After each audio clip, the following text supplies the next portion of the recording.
Du Trizac. Peu importe la manière qu'il choisit de s'exprimer, ses opinions sont toujours aussi saisissantes. Parfait. C'est bon. Merci, Barrow. OK, merci. Salut. J'ai Ben... Hey, Barrow, j'ai Ben Mulroney qui attend, là. Là, tu sais, on met de l'ordre dans la hiérarchie. Ici. Notre autre anglo préféré. Ben Mulroney, bonjour. Barrow, bonjour. bonjour. Non, mais je sais de quoi tu parles, mon ami, parce que quand, ma première impression de Barrow, c'était une fois qu'il commence à parler, c'est vraiment difficile de l'arrêter. C'est clair. Salut, Barrow. À la prochaine. Bon, alors, toi, tu veux parler du fromage en grains pour la poutine. Non, j'ai une question. Vraiment, j'ai une question. Est-ce que, parce qu'il y a une grande fierté dans ce plat, bien sûr, et c'est devenu quelque chose qu'on pouvait juste, dans le temps, manger au Québec, et maintenant, c'est quelque chose d'international. Et je voulais te poser la question comme diplomate et représentant officiel du peuple québécois. De la poutine. Qu'est-ce que tu penses qu'est-ce que tu t'as dit le jour où t'as découvert que tu pouvais acheter une poutine à McDonald's? C'est un sacrilège. C'est un sacrilège. Okay. C'est un sacrilège. Okay.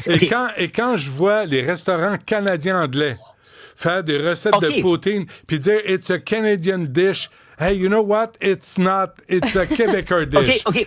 Non, get écoute, your own. Je pensais que t'allais dire comme ça. Écoute, quand moi je rencontre un Italien et je lui dis que le meilleur plat, le meilleur spaghetti bolognaise que j'ai jamais eu de ma vie, je l'ai eu dans un petit restaurant à New York. Ils vont me dire, c'est intéressant. Mais si tu dis à un Québécois que la meilleure poutine que tu as eue de ta vie était pas au Québec, c'est pas vrai. C'est impossible. C'est insultant. C'est impossible. Écoute, moi, je reconnais et je respecte l'histoire du plat. Mais ce que je te dis, écoute, les ingrédients, c'est des patates frites. Oui. Et attends. C'est des patates frites, c'est de la sauce, et puis c'est un fromage que tu peux acheter comme un achat impulsif quand tu payes ton gaz au Petro-Canada, OK? Donc, c'est pas exactement des ingrédients de haute gamme. Si tu as des ingrédients de haute gamme, ça devient un repas de luxe. Absolument. Et c'est quoi le problème, Ben? Au Canada anglais, vous êtes des pas bons pour faire à manger. Vos restaurants sont plates, sont pas bons, sont ordinaires. Je suis allé à Toronto, à Ottawa. C'est une généralisation.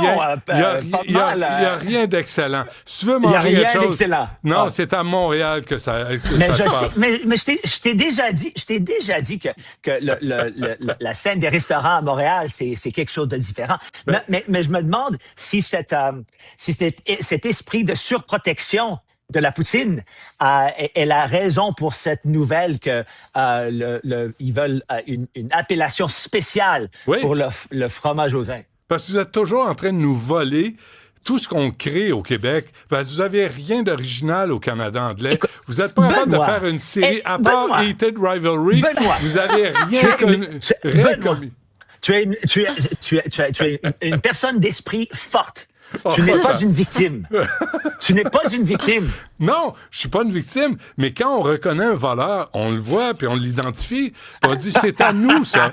Si tu fais get your own, faites votre propre plat avec des petits pois. Vous aimez ça, les petits pois, puis de la menthe? Ouais. Faites un plat de menthe et de petits pois. Puis sacrez-nous patience.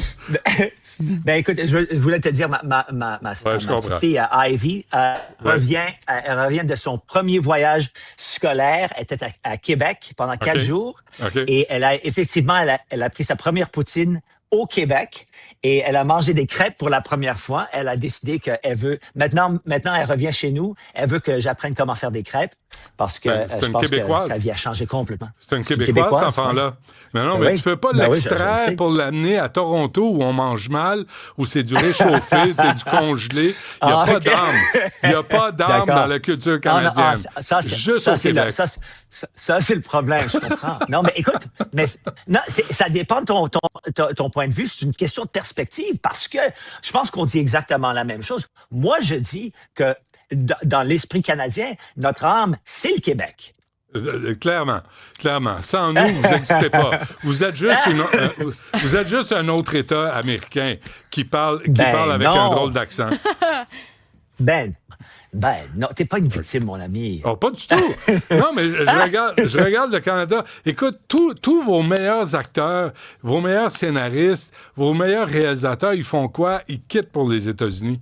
Vous avez jamais rien. Vous avez pas rien.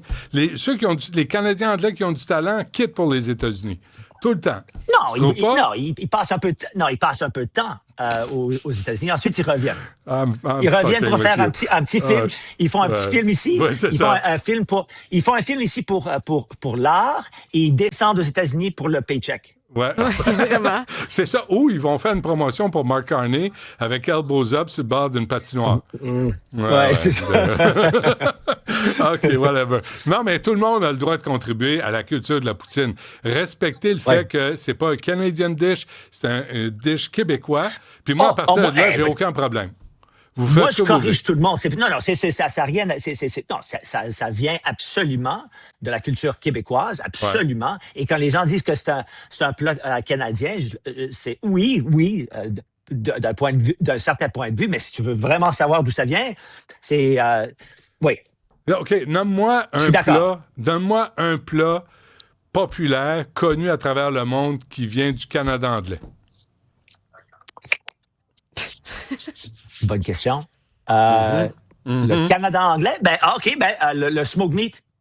Non, ça vient de Montréal, ça, mon gros. Non. OK, ils sont pas francophones. C'est la communauté juive québécoise. Oui, ce sont des Québécois. Oui. Non. Okay, le smoked meat, c'est ici aussi.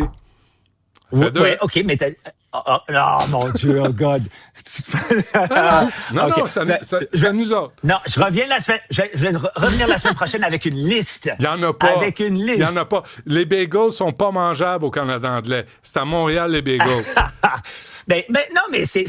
On a une riche tradition de prendre ce que vous faites. De voler les autres. Vous n'avez pas d'imagination.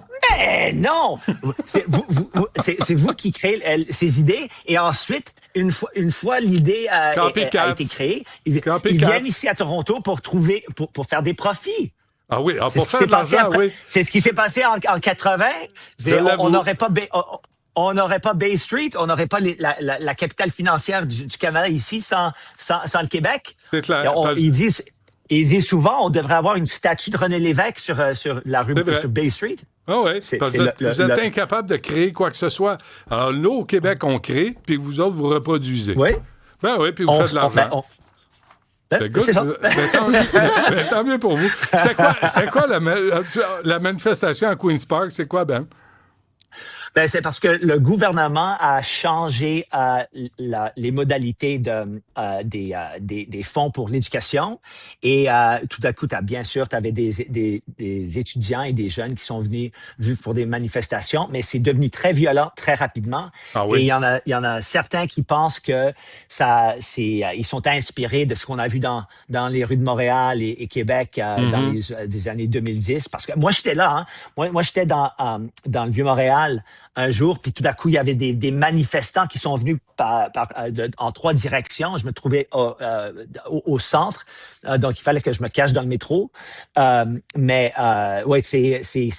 je pense honnêtement, de plus en plus, on voit des manifestations partout pour plein de raisons, que ce soit la Palestine ou que ce soit les étudiants.